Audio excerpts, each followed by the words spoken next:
Hello，今日又有特別嘢俾大家睇睇，就係舊年年底新出嘅疑似 Nautilus，但係有新嘅久違咗廿幾年 PP 出嘅一個新系列 Kryptonus，咁啊應該係 Nautilus 加 Kryp 呢兩個加埋啦。咁咧呢隻係全鋼嘅綠色面。如果大家有印象嘅話咧，喺 Nautilus 度咧，佢應該喺2021年左右咧就出咗一年，發布咗一年最後一個嘅5711嘅全鋼綠色面嘅。咁啊當時瘋狂咧，隻錶炒到差唔多200幾萬鋼錶咁樣。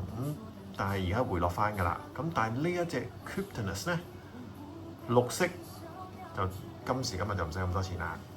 平好多，但係佢定價貴，30幾萬。咁大家覺得呢隻又啱唔啱咧？其實佢薄係 OK 嘅，幾薄嘅。